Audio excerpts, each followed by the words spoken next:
Hi everyone, today we have a new video review, and as you can see, this time we're going to talk about fresh release from ICM.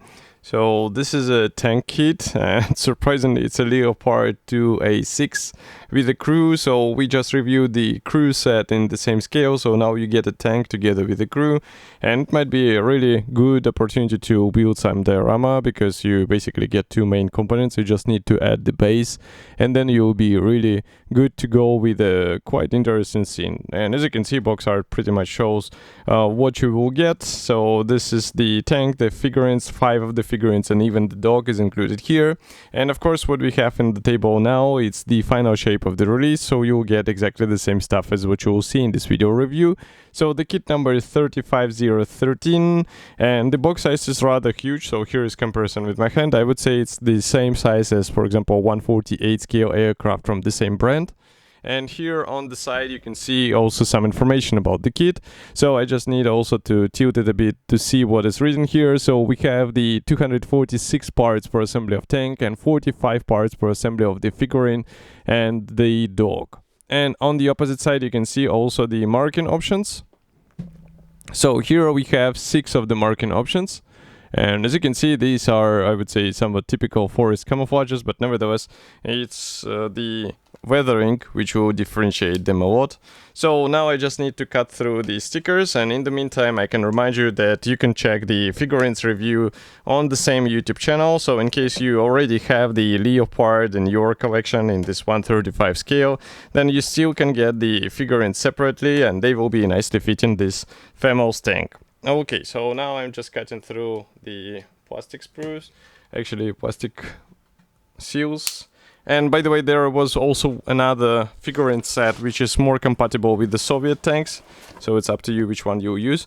So as you can see, the box structure is typical. We have this flexible top section, and it does not provide any protection, to be honest, because what is protecting is this white cardboard box. And if I open it, here is what we have inside. So as you can see, there is plenty of stuff included here, and I guess we'll have to check these sprues one by one.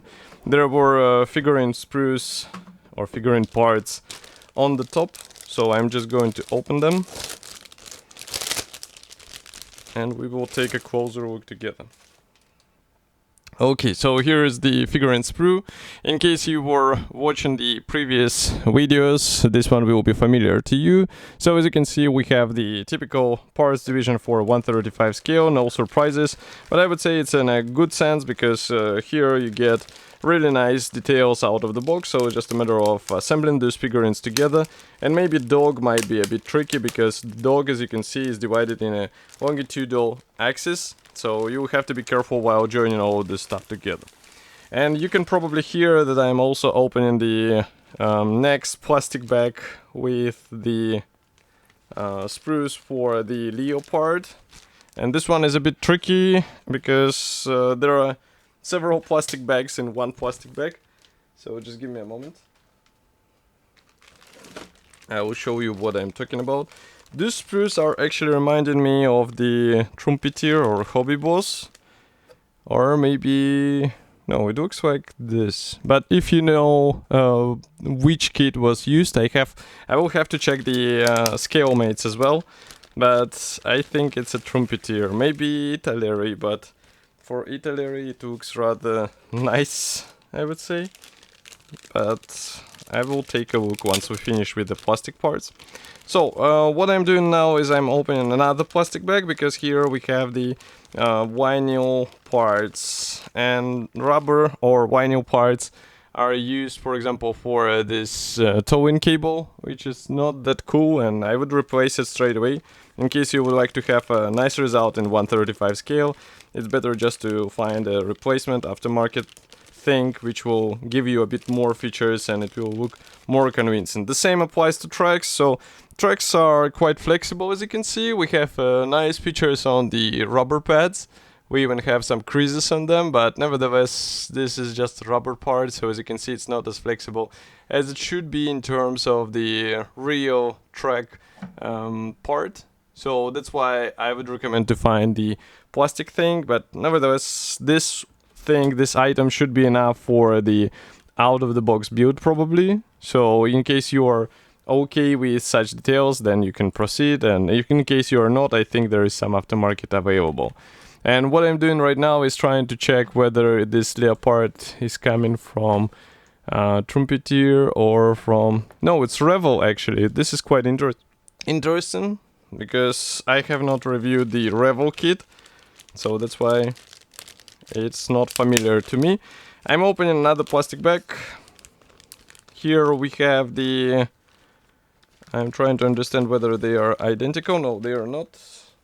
Actually, they are, so that's why we will be checking only one plastic sprue. So here we have the road wheels and also some suspension parts. And here I will have to zoom out a bit.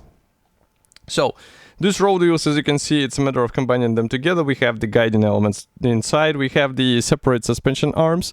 So this might be handy for some diorama ideas. This might be also equally tricky in case you would like to get the perfect alignment, because there are no alignment jigs as far as I can see. We also have some nice features on the wheel rims, but that's pretty much all. No details on the rubber parts, and the rubber bands will have to be carefully painted, probably with some sharp brush or maybe with the circular mask. In case you have one, then definitely go for it, because it will give you a bit more precise finish. Next we continue with the clear plastic. Well, this is not the plastic, to be honest, but we have here this clear plate. I guess this one will be used for various visors, and you will have to cut them by your own. Next we continue with the sprue A. So here we have the parts for the lower hull section, and we also have some panels for the turret. So as you can see, the design is quite good. We also have here some of the side hull features as well. I'm just looking how they are replicated, because here, as you can see, we have the hatches which are molded shut. We also have some spare parts and tools here, and obviously they will have to be installed onto the hull. This is kit without any interior, so inside it will be empty, but I think it's good because it reduces the parts count, and this is a handy thing in my opinion. Some modders will be definitely happy. Next we continue with the sprue B. So here you can see the top hull section, and some of the hatches, only some of them, are molded separately, but that's pretty much all you can do here. Maybe this will exactly come handy for the figurines placement, but we will see it in the assembly manual, because assembly manual will be actually suggesting how to deal with these things. But that's not all. There is one more plastic bag with the gray plastic sprues. And straight away I can see another thing which can be replaced, so I will show it in a second.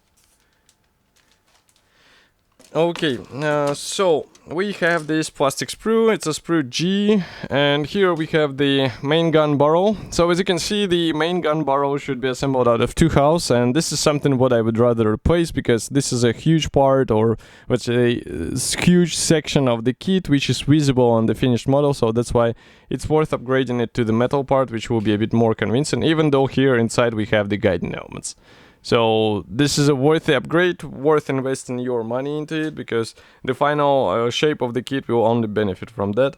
Next we continue with this plastic sprue. So here we have the side skirts, and as you can see, they're molded together with these railings or side steps, and everything looks fine. The surface details are okay, and here you can see also some guiding tabs.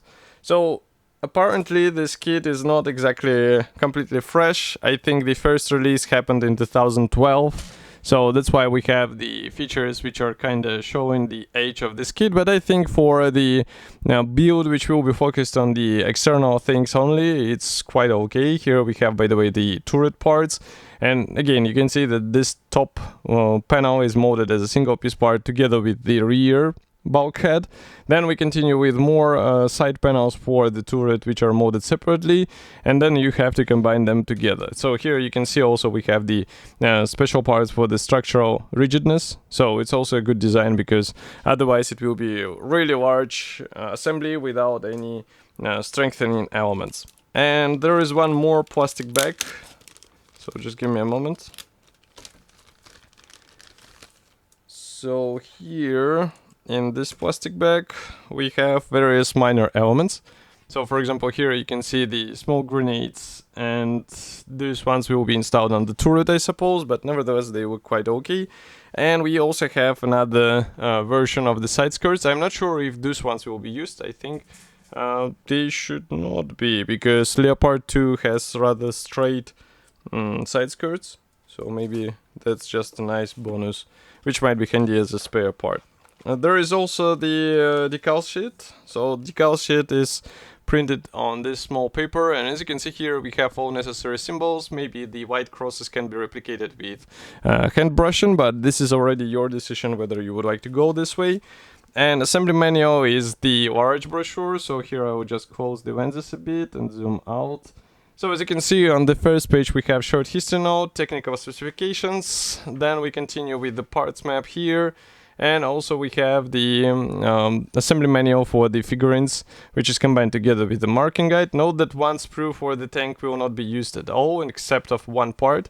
And assembly process starts with the lower hull section. So here you assemble all of the suspension parts, drivetrain parts. And as I say, there is no interior, so that's why it stays empty inside. Then we work on the tracks. And then we continue with the Pioneer tools. Here we install the spare tracks and more tools and towing cables. So again, towing cables, I would rather recommend to replace them as well, because the rubber towing cables is a bit ridiculous in 1/35 scale. Then we continue with the side skirts and start building the turret. So here, by the way, you can see how the main gun barrel should be assembled. And next we also have the instructions on how to replicate the antennas which are placed on the turret, which is rather nice, I would say. Here we have also the various additional boxes and armament being installed under the turret, then turret being connected with the hull, so it's 53 steps, and here we have 55 steps with the side view mirrors, rear vents, and some minor elements as well. Next we continue with the first marking option. Second is here, third, fourth, fifth, and the sixth here. So, as I said, these are rather classic Leopard marking options. Nevertheless, they should look good in this scale. And as for the whole kit, it should be already available, so you can get it in Modelimex webshop. Of course, I will be happy to hear your opinion, so do not forget to write it here in the comment section below. And I will see you in the next video review as usual. Thank you for joining me today, and bye.